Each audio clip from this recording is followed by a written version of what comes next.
dan anak-anak se-Indonesia yang telah hadir pada kegiatan video konferensi pada pagi hari ini. Perkenalkan, nama saya Putra Hermawan, SPD. Saya bertugas di unit kerja di SMA Negeri 2 Bangli, Provinsi Bali. Nah, adapun materi yang kita akan bahas pada pagi hari ini anak-anak atau Bapak Ibu guru hebat, yakni tentang akulturasi Indo-Buddha. Jika kita lihat posisi Indonesia, letaknya sangat strategis sekali, yakni ada di posisi silang dunia, diantaranya diapit oleh dua samudra dan dua benua India dan benua Pasifik, samudra Pasifik dan samudra India, dan benua Asia dan benua Australia. Nah, sehingga dengan posisi silang Indonesia ini sekaligus siap, ya Pak? Halo? Suaranya nggak begitu jelas. Ini pakai headset ya? Iya. Iya, saya pakai headset. Headsetnya coba dilepas, Pak. Agak nggak jelas. Halo? Nah, ya, Kedengaran suara saya, Bapak? Ya, jelas. Oh, ya, ini lebih jelas ini. Nggak usah pakai headset. Oke, ulangi ya. Iya, saya ulangi lagi, Pak ya. Jadi pada pagi hari ini Bapak Ibu guru hebat serta siswa-siswi se-Indonesia, saya Putra Hermawan akan memaparkan materi tentang akulturasi Indo-Buddha di Indonesia. Nah, seperti ketahui, letak geografis Indonesia sangat strategis sekali dengan posisi silang dunia. Adanya diapit oleh dua samudra, yakni Samudra Pasifik dan Samudra India, dan diapit oleh dua benua, yakni benua Asia dan benua Australia, membuat bangsa Indonesia ini banyak sekali melakukan kontak hubungan dengan negara-negara luar. Nah, salah satunya adalah negara di India. Nah, negara India melakukan kontak hubungan yang nantinya ke depannya melakukan interaksi, sehingga berdampak kepada sebuah interaksi membawa kebudayaan dan agama Hindu-Buddha hingga nanti menimbulkan suatu akulturasi. Nah, kebudayaan Hindu-Buddha inilah yang akan mengalami akulturasi dan kebudayaan yang ada di Indonesia. Kebudayaan Hindu-Buddha ini tidaklah serta-merta diterima begitu saja oleh masyarakat Indonesia, tapi diolah dan disesuaikan oleh kondisi masyarakat Indonesia. Hal ini didasari yang pertama karena masyarakat Indonesia memiliki dasar-dasar kebudayaan yang cukup tinggi, sehingga masuknya kebudayaan asing ke Indonesia menambah perbendaharaan kebudayaan Indonesia. Sedangkan yang kedua karena Indonesia memiliki local genius, yaitu kecakapan suatu bangsa untuk menerima unsur-unsur kebudayaan asing dan mengolahnya sesuai dengan kepribadian bangsa Indonesia. Nah, adapun definisi akulturasi, yakni akulturasi adalah suatu proses percampuran unsur kebudayaan satu dengan unsur kebudayaan lainnya, sehingga membentuk suatu kebudayaan baru tanpa menghilangkan ciri khas dua unsur kebudayaan sebelumnya, atau dua khas kebudayaan yang mengalami percampuran itu. Nah, adapun rumus akulturasi yang saya pergunakan biasanya saat mengajar, yakni A plus B sama dengan C. Jadi A ini adalah keterangan inilah kebudayaan asli Indonesia, kemudian B inilah kebudayaan asing, dan C inilah kebudayaan baru. Adapun 7 unsur kebudayaan yang kita akan bahas pada pagi hari ini, diantaranya adalah seni bangunan, seni rupa dan ukir, seni sastra dan aksara, seni pertunjukan, sistem pemerintahan, sistem kepercayaan, dan arsitektur. Langsung saja kita bahas satu persatu. Yang pertama adalah seni bangunan. Jika kita lihat dari gambar, tampaknya akulturasi Hindu-Buddha dalam seni bangunan bisa kita lihat dari contoh, yakni kebudayaan barunya adalah Candi Borobudur. Jadi poin C adalah Candi Borobudur yang merupakan perpaduan antara kebudayaan asli Indonesia, yakni Punden Berundak. Jadi Punden Berundak ini merupakan hasil kebudayaan zaman Megalitikum, ya, yang bercampur dengan unsur kebudayaan asing yang berasal dari India, yakni kebudayaan Hindu-Buddha, yakni berupa stupa. Jadi perpaduan antara Punden Berundak dengan stupa muncullah suatu hasil kebudayaan baru, yakni Candi Borobudur. Sama halnya juga dengan untuk stupa itu terdiri dari 4 bagian, Bapak-bapak, Ibu-ibu, dan anak-anak sekalian. Yang pertama itu ada poin prasada, yang seperti di gambar ini prasada, yakni stupa yang terdiri dari susunan tingkat-tingkat berbingkai atau berpelipit. Kemudian yang kedua ada anda, yang berarti badan stupa yang berbentuk seperti setengah bola berbentuk lonceng. Kemudian yang ketiga adalah harmika, adalah stupa berada di atas bagian seperti bantalan persegi, seperti di gambar. Kemudian yang poin keempat adalah yasti. Yasti adalah stupa yang berada pada bagian paling puncak menjulang ke atas seperti tiang. Semakin ke atas, semakin kecil ukurannya. Kemudian untuk contoh akulturasi lain dalam seni bangunan bisa kita lihat pergunakan adalah Candi Prambanan. Jadi Candi Prambanan merupakan perpaduan antara Pun dan Berunda untuk poin A-nya dengan Ratna. Jadi Ratna ini bentuknya seperti ini, ya, kumpulan. Jadi Candi Borobudur merupakan kumpulan-kumpulan Ratna dengan Pun dan Berunda, perpaduan antara Pun dan Berunda dengan Ratna, ya. Jadi puncak atas bagian Candi Prambanan inilah yang bernama Ratna juga.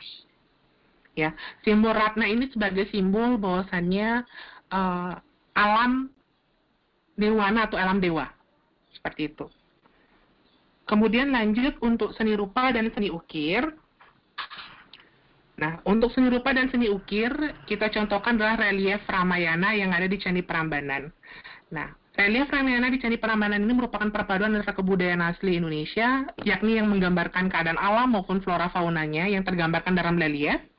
Kemudian terjadi akulturasi dan percampuran kebudayaan dengan mengambil setting dari relief Ramayana ini, mengambil setting cerita dari epos Ramayana. Jadi seperti kita ketahui, epos Ramayana ini merupakan epos yang berasal dari India, aslinya dari India, yang kemudian nanti diadaptasi, dialih bahasakan menjadi bahasa Indonesia sehingga bahasa di Indonesia.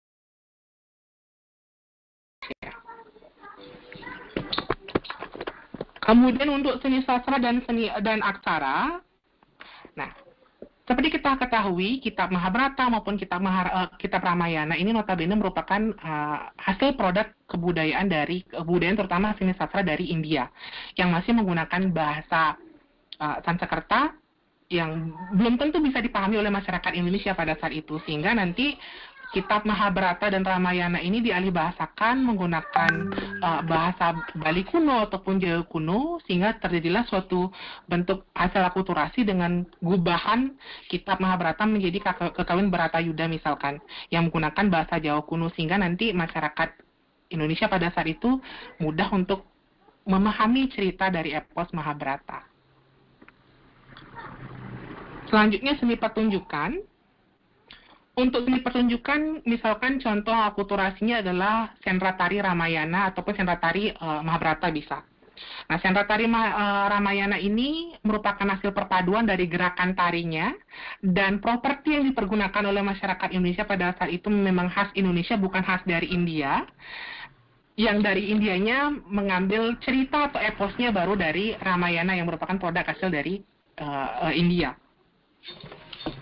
Bisa juga contoh seni pertunjukan berupa wayang. Jadi kalau hasil wayangnya adalah hasil perpaduan, hasil akulturasi kebudayaan yang baru, yakni wayang yang menceritakan cerita Mahabharata ataupun Ramayana. Ya, jadi produk asli Indonesia ini berupa ukiran wayang, dan wayang itu merupakan asli Indonesia. Kemudian bercampur dengan kebudayaan dengan mengambil epos ataupun cerita dari Ramayana ataupun Mahabharata, sehingga terjadilah suatu hasil akulturasi berupa pewayangan Ramayana atau pewayangan Mahabharata. Selanjutnya untuk sistem pemerintahan. Jadi dulu sebelum masuknya Hindu-Buddha, jadi sistem masyarakat di Indonesia itu dipimpin oleh seorang kepala suku. Nah, ketika masuknya Hindu-Buddha membawa kebudayaan juga, mempengaruhi juga sistem kemasyarakatan di Indonesia yang dulunya masih dipimpin oleh kepala suku berubah nanti dalam bentuk suatu komunitas atau suatu kampung berubah menjadi suatu komunitas yang bernama kerajaan. Nah, orang yang memerintah dalam suatu kerajaan yang bernama raja. Salah satu buktinya adalah di kerajaan Kutai yang dulunya Kudungga itu merupakan kepala suku, kemudian nanti ketika masuk Hindu-Buddha, keturunan-keturunannya sudah berubah nama menjadi nama Purnawarman ataupun Aswawarman. Seperti itu. Jadi saya pertegas kembali untuk sistem pemerintahan yang kebudayaan asli Indonesianya ini, yakni sebelum masuknya Hindu-Buddha berupa kepala suku, kemudian ketika masuknya Hindu-Buddha, sistem pemerintahannya berubah menjadi kerajaan, dan orang yang memerintah dalam satu kerajaan itu bernama raja. Kemudian sistem kepercayaan. Sebelum masuknya Hindu-Buddha, masyarakat Indonesia memiliki kepercayaan animisme, dinamisme, dan totemisme. Untuk animisme itu kepercayaan kepada benda-benda yang meyakini memiliki roh nenek moyang, kemudian dinamisme adalah benda-benda yang memiliki kekuatan gaib, dan totemisme adalah kepercayaan kepada binatang-binatang yang dianggap memiliki kekuatan gaib. Nah, konsep Lingga Yoni yang dulunya dipercayai oleh masyarakat pada zaman dulu animisme maupun dinamisme dipercaya sebagai simbol kesuburan. Jadi simbol laki-laki dan perempuan menjadi satu kesatuan, itu simbol kesuburan. Nah, setelah masuknya Hindu-Buddha, fungsi dari lingga yoni selain sebagai tempat pemujaan kesuburan, juga nanti disimbolkan sebagai tempat pemujaan kepada Dewa Siwa. Lanjut untuk arsitektur. Untuk arsitektur, contohnya adalah Candi Borobudur. Jadi Candi Borobudur ini perpaduan antara punden berundak dengan 3 tingkatan dalam Candi Borobudur yang bernama Kamadhatu yang seperti berwarna merah ini, kemudian Rupa Dhatu yang berwarna orange, dan Arupa Dhatu yang berwarna kuning. Nah, 3 tingkatan Kamadhatu, Rupa Dhatu, dan Arupa Dhatu itu masing-masing memiliki makna tersendiri atau memiliki simbol tersendiri. Untuk Kamadhatu ini yang bagian bawah merupakan lambang dari alam bawah yang menggambarkan perilaku manusia yang masih terikat oleh nafsu duniawi atau tempat manusia biasa. Makanya nanti di bagian bawah ini akan ada relief yang bernama relief Karamawibangga. Kemudian untuk tahapan Rupa Dhatu merupakan tahapan di bagian tengah candi yang melambangkan alam antara menggambarkan perilaku manusia yang sudah mulai meninggalkan keinginan duniawi akan tetapi masih terikat oleh dunia nyata. Nanti di sini akan ada relief berupa Lalita Vistara. Ya. Kemudian yang ketiga adalah Arupa Dhatu merupakan bagian atas candi di bagian warna kuning ini yang melambangkan alam atas tempat para dewa, simbol dari unsur tak berwujud dan sebagai tanda tingkatan yang telah meninggalkan nafsu duniawi. Makanya nanti di Candi Borobudur ini di bagian warna kuning ini tidak akan terdapat relief sama sekali. Semuanya masih tidak ada relief sama sekali di sini. Masih polos semuanya, tidak ada ukiran apapun. Selanjutnya yang contoh arsitektur lainnya yakni Candi Borobudur, Candi Prambanan. Jadi Candi Prambanan ini merupakan perpaduan antara punden berundak dengan 3 tingkatan dalam Candi Prambanan yakni Burloka, Buwaloka, dan Swaloka. Jadi makna dari Burloka, Buwaloka, dan Swaloka ini adalah seperti ini. Untuk Burloka itu merupakan lambang bagian bawah candi yang melambangkan kehidupan fana. Kemudian Burloka merupakan bagian tengah candi yang melambangkan tahap pembersihan dan pemurnian jiwa. Dan Swaloka yang melambangkan tempat para dewa atau jiwa yang telah disucikan. Demikian presentasi pemaparan materi dari saya. Untuk waktu dan kesempatannya saya berikan kepada moderator. Silakan. Oke, terima kasih Pak Putroni. Penjelasannya, materinya cukup menarik ya. Jelas. Indonesia banyak sekali akulturasinya Pak ya. Ada seni, ada budaya, sastra dan lain sebagainya. Oke anak-anakku semua, bagi anak-anakku yang masih belum jelas atau ada sesuatu yang ingin bertanyakan, silakan kami berikan kesempatan untuk bertanya. Silakan diaktifkan mikrofonnya atau bisa melalui chat.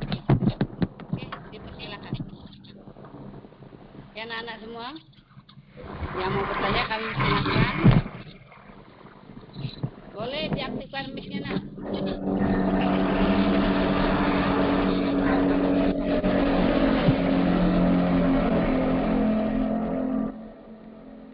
Materi kita tentang akulturasi, ternyata banyak sekali akulturasinya, Pak ya.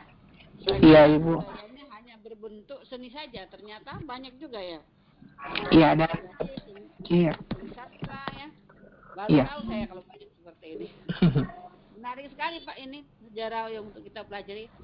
Oke anak-anakku semua, silakan kalau ada yang mau bertanya, kesempatan boleh langsung mengaktifkan mikrofonnya atau juga boleh melalui chat di bawah. Atau Bang Roni masih ada yang mau ditambahkan sambil menunggu siswa kita yang mau bertanya?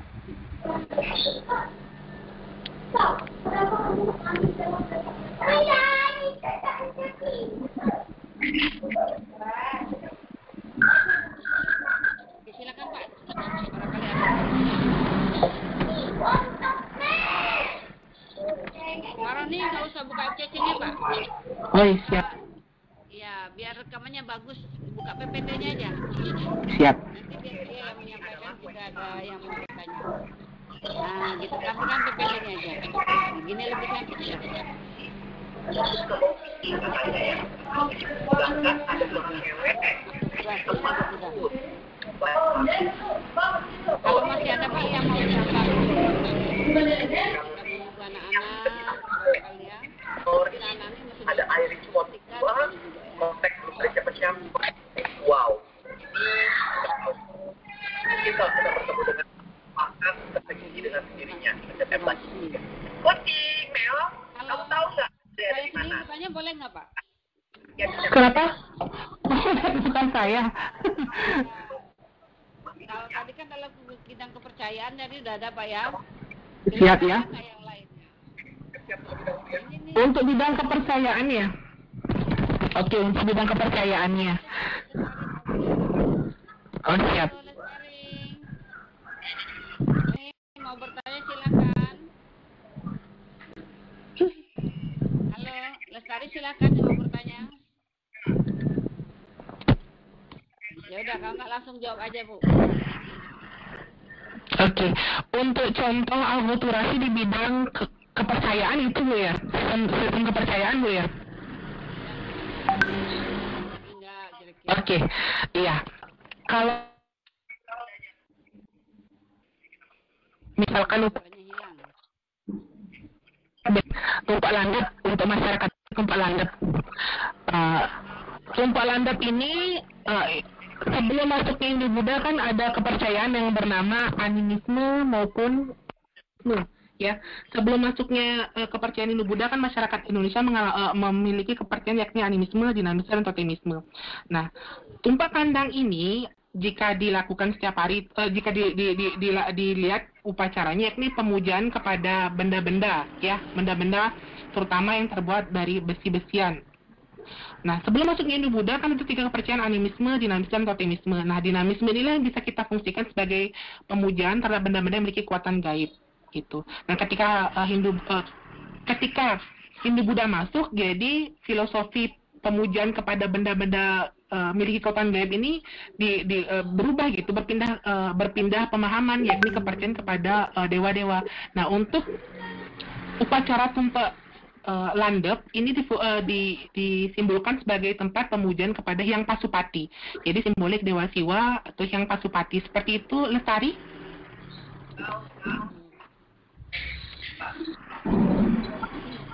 Oke, anak-anak semua silakan kalau masih ada yang mau tanyakan. Boleh melalui mengaktifkan mikrofonnya, boleh juga melalui. Barangkali ada, silakan anak-anak. Barangkali anaknya masih malu kali mau bertanya langsung ya Pak ya. Ayo, ada yang ingin tanyakan lagi silakan. Iya. Ini kalau masih belum ada nih bisa balik banyak lagi nih.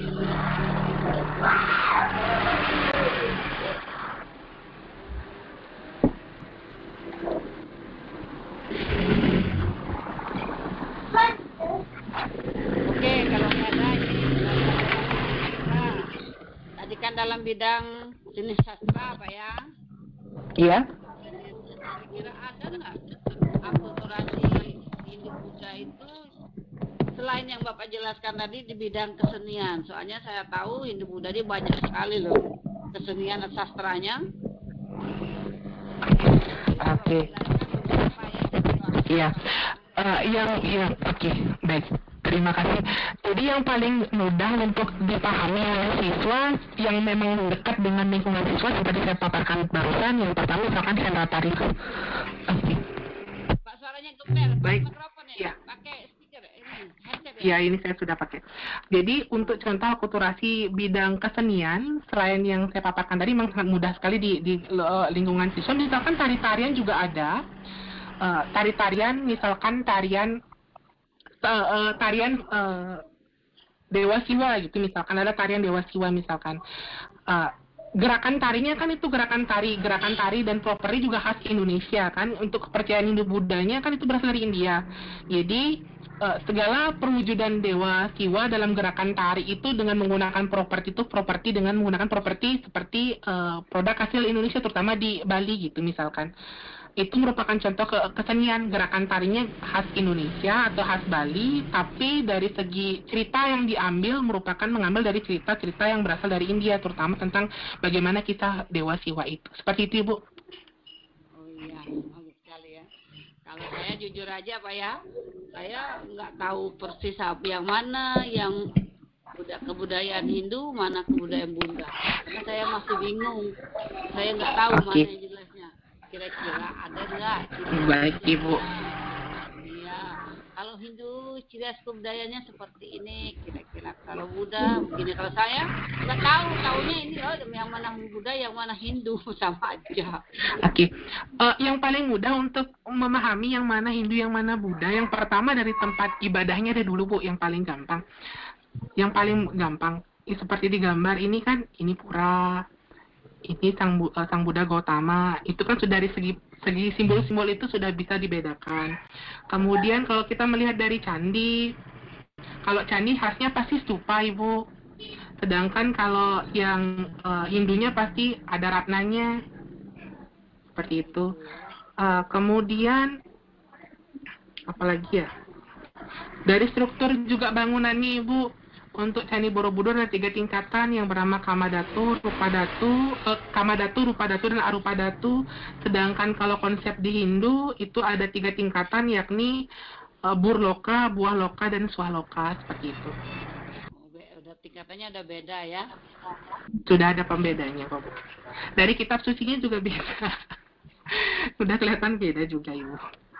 Semakin dipelajari semakin banyak materinya ya, ternyata sejarah unik sekali. Banyak sekali. Jadi kalau saya mengajar dulu, pengalaman saya mengajar untuk akulturasi agar mudah dipahami oleh anak-anak didik saya menggunakan rumus A plus B sama dengan C, apa dicampur apa menjadi apa, seperti itu gambarnya. Jadi agar mudah anak-anak atau anak didik saya itu memahami, hasil kebudayaan Hindu-Buddha ini asalnya dari ini loh, perpaduan ini dengan ini loh, seperti itu, agar mudah. Makanya saya sederhanakan menggunakan rumus A plus B sama dengan C, seperti itu, Bu. Ya, jadi C itu udah hasil akulturasinya ya? Iya, ada hasil akulturasinya. Iya, Itu kita hasil perpaduan antara A dengan B-nya, seperti itu, Bu. Oke, anak-anakku semua silakan kalau ada yang mau ditanyakan bisa dengan mengaktifkan mikrofonnya, bisa juga melalui chat. Ini ada pertanyaan dari Ahmad Fajar. Apakah berdasarkan kepercayaan Hindu juga mengalami reinkarnasi sebagaimana agama Buddha gitu, Pak? Dari Ahmad Fajar. Bisa diulang lagi, Bu, suaranya Ibu agak kecil. Apakah berdasarkan kepercayaan Hindu juga mengalami reinkarnasi sebagaimana agama Buddha? Oke, ini berbicara masalah. Ini berbicara masalah kepercayaan ya. Ada reinkarnasi atau tidak? Ada kebudayaan reinkarnasi apa ajaran reinkarnasi gitu, Bu? Reinkarnasi itu ini kayaknya Buddha ada ini reinkarnasi. Jadi kalau ajaran sedikit saya mengulik sedikit ya. Kalau kepercayaan ini tuh ada namanya samsarga ataupun nanti akan terulang kembali. Kelahiran yang berulang kembali itu ada samsarga. Punarbawa apa tidak salah ya. Punarbawa atau samsarga itu. Jadi ketika orang meninggal diyakini akan kembali lagi nanti di kemudian hari sesuai dengan karmanya, seperti itu. Oh, berarti hampir sama dengan reinkarnasi, Pak ya? Iya. Ya, itu jawabannya Ahmad Fajar. Saya pertegas kembali. Jadi kalau kepercayaan Hindu itu, kalau mungkin di Buddha ada istilah reinkarnasi. Kalau di Hindu itu ada sebuah keyakinan yang bernama punarbawa. Jadi punarbawa ini merupakan sebuah keyakinan terhadap penjelmaan kembali itu atau siklus kehidupan yang ketika meninggal akan kembali lagi akan lahir, seperti itu, Bu. Iya, berarti pendapatnya hampir sama ya dengan reinkarnasi. Iya, hampir sama, istilahnya saja yang berbeda. Kalau yang di Hindu yang bernama punarbawa. Punarbawa bisa dikatakan sama dengan reinkarnasi. Oke, begitu jawabannya Ahmad Fajar. Dan anakku semua silakan kalau masih ada yang mau ditanyakan bisa melalui mikrofon, mengaktifkan mikrofonnya, juga bisa melalui chat. Nih, terima kasih penjelasannya Pak Roni dari Ahmad Fajar. Oke, silakan yang lainnya. Anak-anakku boleh mengaktifkan mikrofonnya, boleh juga melalui chat ya.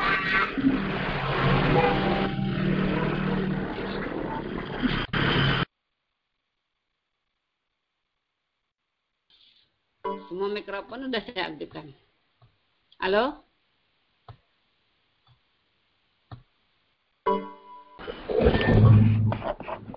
Halo Ibu, ya ada yang siswa bertanya lagi?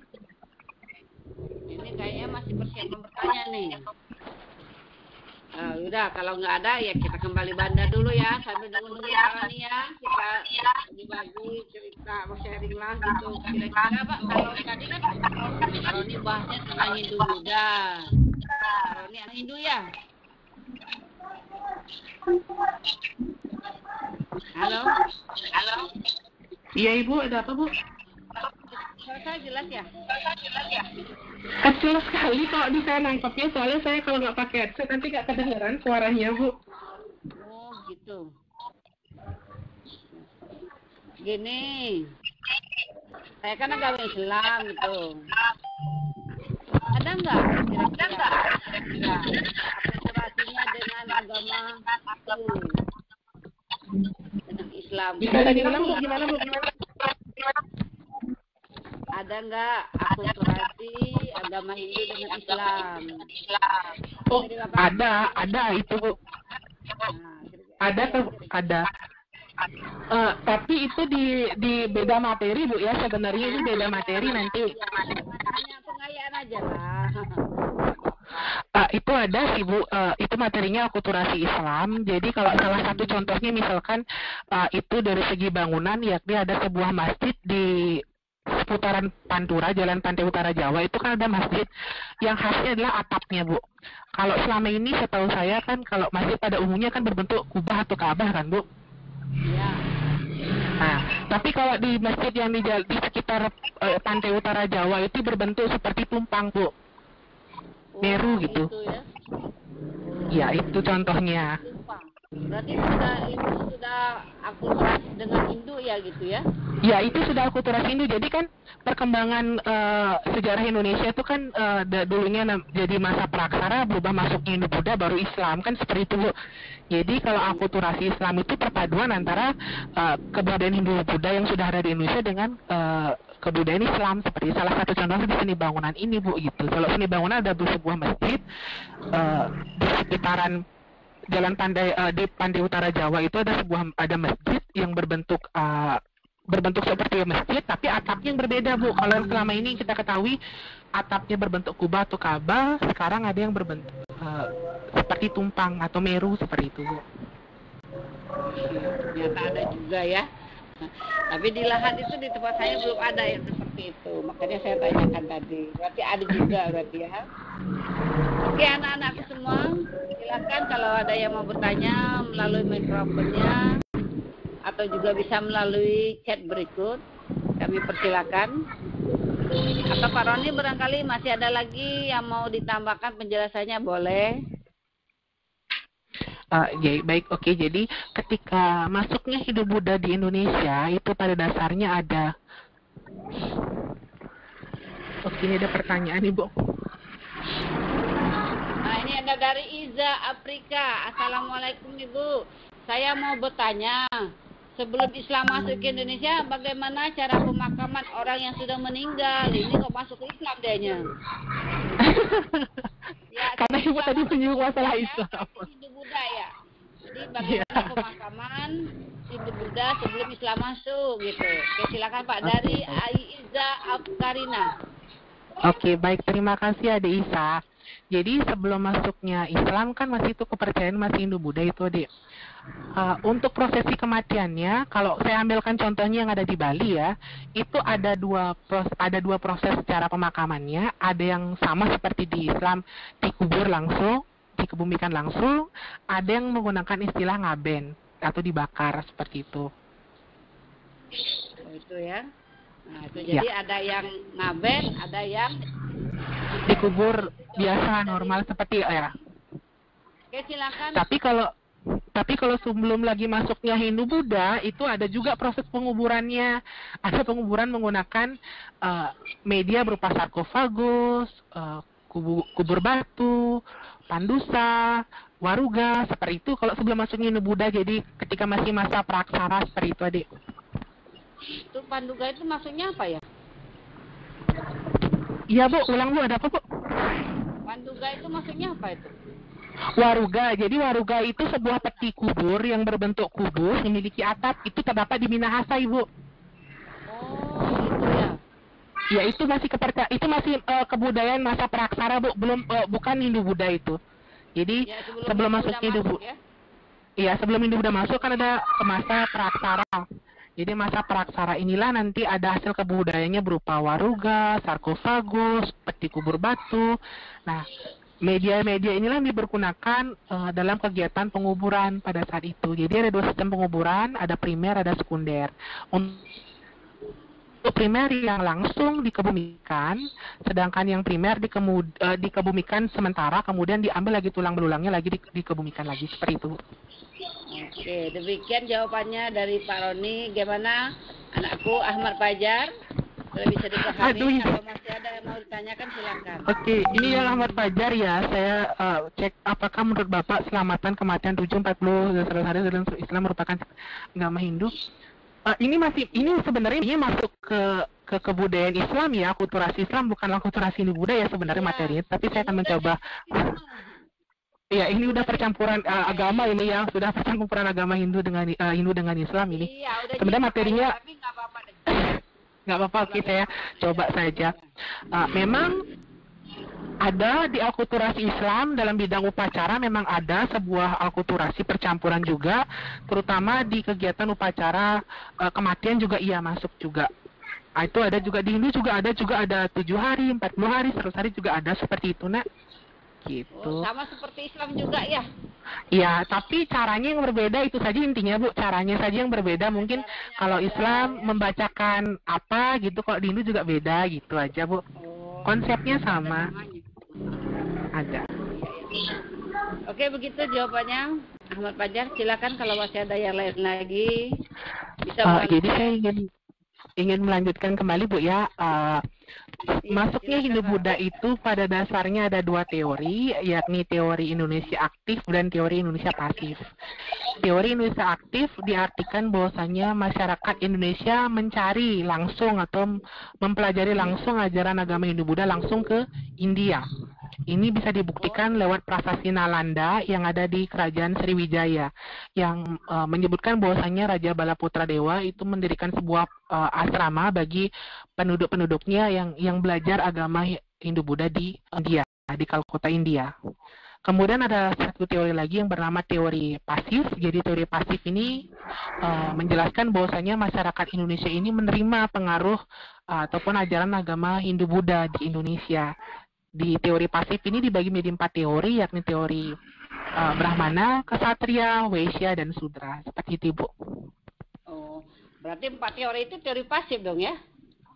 Ya, 4 teori itu ada teori Brahmana, Ksatria, Waisya, dan Sudra merupakan teori pasif, yang artinya masyarakat Indonesia menerima pengaruh agama Hindu Buddha, sedangkan kalau teori pasif itu bernama teori arus balik, Ibu. Kalau dari teori pasif itu keempat teori pasif, kira-kira mana yang lebih tepat ya dengan teori aktifnya tadi? Masing-masing teori memiliki kelemahan dan kelebihan, tapi kalau saya lebih condong ke teori arus balik, Bu, karena sudah ada buktinya benar-benar benar dengan dibuktikan dengan prasasti Nalanda seperti itu. Masing-masing teori Brahmana, Ksatria, Waisya, Sudra ini yang memiliki kelebihan dan kelemahannya, Bu, gitu. Kalau misalkan saya perjelas sedikit untuk kelemahan di teori Ksatria, teori Waisya maupun teori Sudra, kan kitab suci agama Hindu kan Weda itu kan menggunakan bahasa Sanskerta. Jadi bahasa Sanskerta ini hanya bisa dikuasai oleh golongan Brahmana. Golongan yang lain belum bisa menguasai bahasa itu. Jadinya kan tidak bisa menyebarkan agama Hindu Buddha, Bu. Seperti itu kelemahannya masing-masing teori. Kelemahan ya. Yang lebih tepat lagi itu teori arus balik, berarti teori arus balik nggak masuk dong dari keempat teori tadi ya? Ya.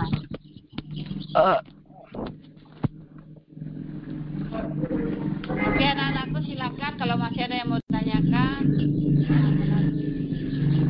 Pertanyaan lagi dari Jeki Septriadi. Assalamualaikum, mau tanya Pak Roni, kenapa ada perbedaan proses perlakuan jenazah di agama Hindu? Ada yang dibakar dan ada yang dikubur gitu. Baik, terima kasih Adik Jeki.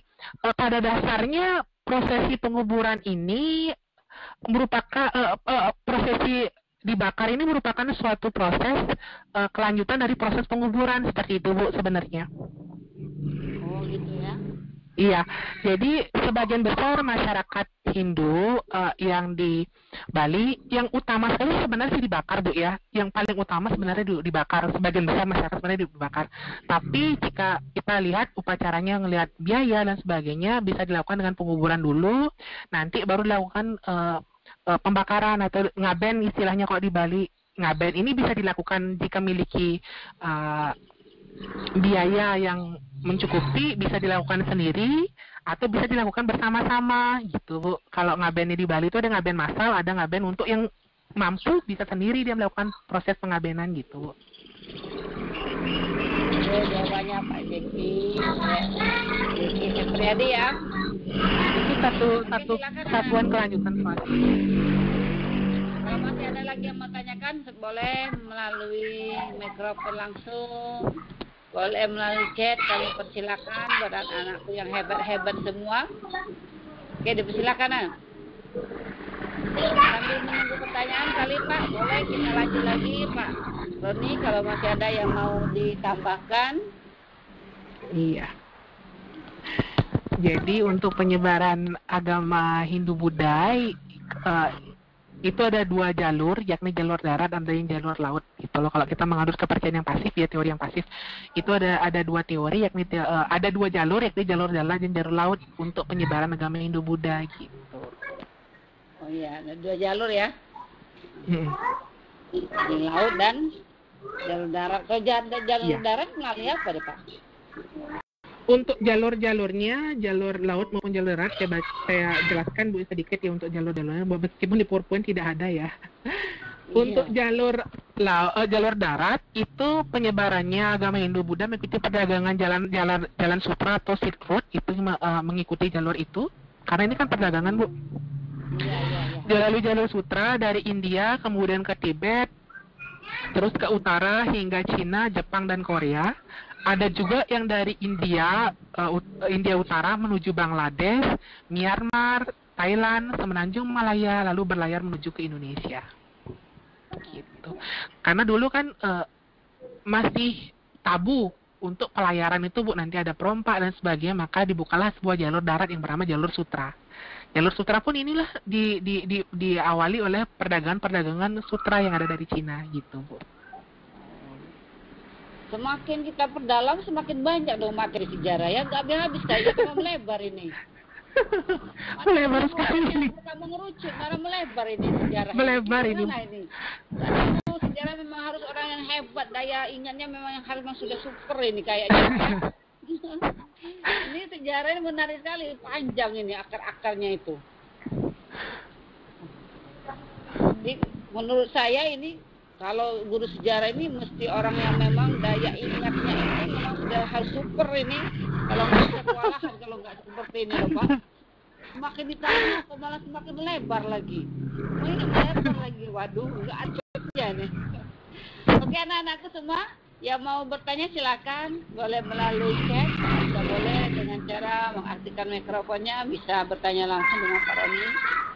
Kalau nggak ada, sementara menunggu boleh Pak, silakan sharing-sharing lagi, ilmunya dibagi-bagi dong.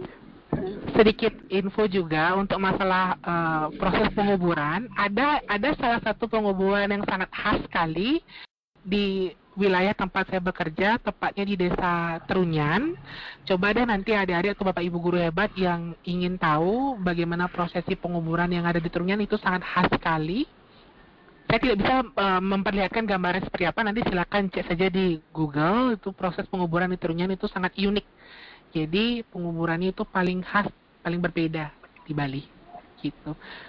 Itu sedikit info, nanti kalau ingin lebih lanjut nggak tahu, silakan klik aja di Google itu bagaimana proses penguburan di Trunyan. Itu sangat khas, itu sangat dijadikan daya objek wisata juga bagi masyarakat Indonesia sendiri maupun masyarakat luar juga, dan sering datang ke daerah Trunyan. Ini objek wisata proses penguburan ini bagus sekali, Bu. Sangat unik. Iya, Bu ya. Oh, begini Pak Roni, saya kan dapat cerita dari rekan-rekan yang sudah pernah kembali ya. Iya. Enggak, kira-kira katanya Limbal itu ada satu hutan. Itu banyak jenazah yang dikerangkeng di sana katanya. Apa benar nggak sih ada yang seperti itu? Iya, itu ya di daerah Trunyan maksudnya, Bu. Jadi ada sebuah proses penguburan, jadi tempat penguburan, tempat makamnya atau tempat, kalau orang Bali bilang fitranya itu ada dalam satu wilayah lokasi di mana ada hutan menyan gitu, hutan menyan atau taru menyan gitu, ya. Pohon inilah yang sangat harum sekali, Bu, gitu, meskipun nanti mayatnya pun dibuka setengah kemudian dibuatkan keranda menggunakan bambu, itu baunya tidak tercium bau yang menyengat gitu, malah harum nanti di sana seperti itu, Bu. Itu di Trunyan lah itu, Bu. Ya itu yang menariknya, kok bisa katanya sampai belakangnya besar-besar tapi nggak ada baunya, malah harum. Itu apa? Iya, karena di sana, karena dipercaya di sana memang banyak pohon menyannya, Bu. Pohon taru menyannya itu yang menetralisir aroma baunya mayat itu gitu. Oh, gitu ya. Jadi dengarnya saya penasaran mau ke sana. Ayo, Bu, berkunjung ke daerah. Iya. Saya mau sekali, tapi aduh gimana ya, sekarang lagi nggak boleh sama corona di mana-mana. Iya. Mbak Jadi Coronanya itu lagi galak sekarang. itu sangat unik sekali penguburannya, Bu. Benar-benar sangat unik. Mungkin kalau sementara Ibu masih di rumah bisa cek saja di YouTube proses penguburan di Trunyan, itu sudah ada yang meliputnya, Bu. Jadi jika kita ke sana, kita harus menyeberang ke lewati danau. Kita juga view-nya juga danau juga ada di sana, Bu. Gitu, danaunya ada Batur. Oh gitu. Begitu. Berarti dekat, nggak jauh tuh dari Danau Batur ya? Nggak jauh, Bu. Tapi cuma nyebrang aja nanti, Bu. Gitu. Nyebrang saja melewati danau. Batunya besar-besar semua, tapi nggak ada yang bau.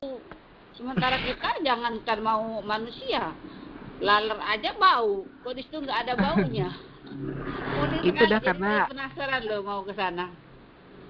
Ayo, Bu, kalau sementara mungkin Ibu belum bisa, silakan cek saja di YouTube. Itu sudah ada penjelasannya di sana, juga ada liputannya, banyak yang meliput tentang prosesi penguburan di Desa Trunyan. Ya. Oke, anak-anak aku semua silakan kalau masih ada yang mau bertanya, boleh melalui chat, juga boleh melalui dengan cara mengaktifkan mikrofonnya, kami persilakan. Nah, ini materinya menarik sekali loh. Seperti yang saya katakan tadi, materinya nggak akan habis-habis ini. Semakin ditanya semakin panjang ini, malah semakin melebar, nggak ada ngerucutnya nih. Kalau mau dibahas nggak bakal selesai ini 2 jam kayak gini. Oke, silakan anak-anak. Ini dari Kak Jeki, katanya terima kasih Pak Roni, dari Jeki Sepriadi. Terima kasih, ya, sama-sama, pertanyaannya udah dijawab.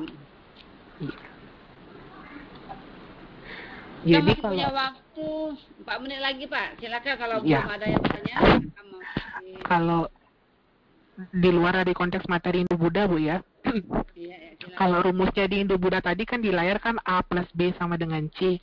Nanti kalau di akulturasi Islam itu rumusnya bisa, saya buatkan rumus, bisa nambah lagi 1 poin.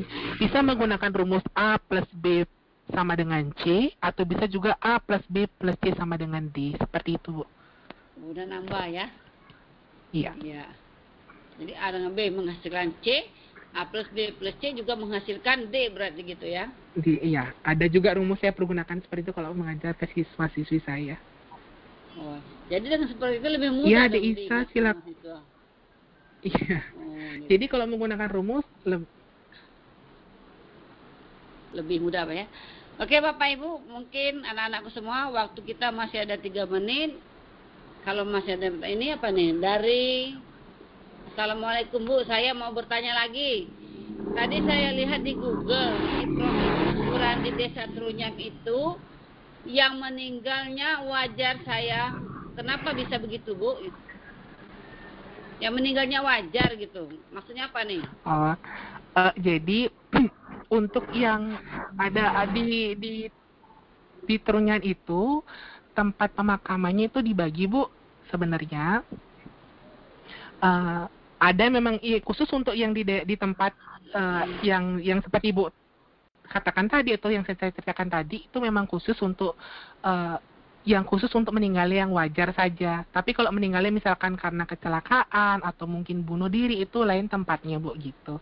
Jadi ini meninggal yang wajar dalam artian sakit, itu tepat di sana dikuburkan. Ada perbedaan tempat, Bu, gitu. Jadi kuburannya itu dibagi menjadi beberapa tempat berdasarkan itulah. Kalau kematiannya wajar, di sana dikuburkan. Tapi kalau mungkin kematiannya yang gantung diri atau mungkin misalkan tabrakan, ada ulah pati, salah pati, itu kalau orang Bali mengatakan ulah pati, salah pati, itu beda lagi tempat dikuburkannya seperti itu. Oh, gitu yang ya. saya tahu gitu ya. Jadi untuk yang wajar memang di sana dikuburkan, tapi untuk yang di luar yang misalkan ulah pati atau salah pati, misalkan kecelakaan, kemudian misalkan bunuh diri, itu beda lagi tempatnya gitu. Kalau yang dibunuh juga beda juga, Pak, ya? Beda gitu. Oke, itu jawabannya dari Iza Afrika. Gimana pertanyaannya, sudah jelas apa belum? Nih, terima kasih penjelasannya Pak Roni dari Iza Afrika. Oke, silakan anak-anak, masih ada waktu kita. Jika masih ada yang bertanya, persilakan. Kalau nggak ada, ini kita udah masuk jam 9 nih. Gimana Pak Roni, mau lanjut atau mau dirangkum dulu?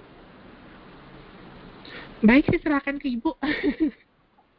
Ya, udah jam 9 Pak ya. Nanti soalnya saya jam 9 ini ada kegiatan lain juga nih. Oke, silakan. Oh iya, silakan. Silakan Jadi, baik, terima kasih. Untuk materi pada pagi hari ini, yakni akulturasi Hindu-Buddha di Indonesia, pada dasarnya akulturasi ini merupakan suatu proses percampuran kebudayaan antara unsur kebudayaan satu, ataupun kalau contohnya yang sekarang adalah unsur kebudayaan asli Indonesia dengan unsur kebudayaan lainnya, yakni unsur kebudayaan Hindu-Buddha yang berasal dari India, sehingga menghasilkan suatu kebudayaan baru tanpa menghilangkan unsur kebudayaan sebelumnya. Nah, biasanya saya menggunakan rumus untuk akulturasi, yakni A plus B sama dengan C. A inilah kebudayaan asli Indonesia, B itu adalah kebudayaan Hindu-Buddha yang berasal dari India, dan C itu hasil kebudayaan yang baru. Nah, untuk akulturasi kita bagi menjadi 7 bagian. Yang pertama adalah seni bangunan, seni ukir dan seni rupa, kemudian seni sastra dan aksara, kemudian yang keempat itu adalah seni pertunjukan, sistem pemerintahan, sistem kepercayaan, dan arsitektur. Seperti itu, Bu, saya dapat simpulkan pembelajaran pada pagi hari ini. Semoga pembelajaran pagi hari ini dapat bermanfaat bagi kita semua. Untuk waktu dan tempat silakan ke Ibu.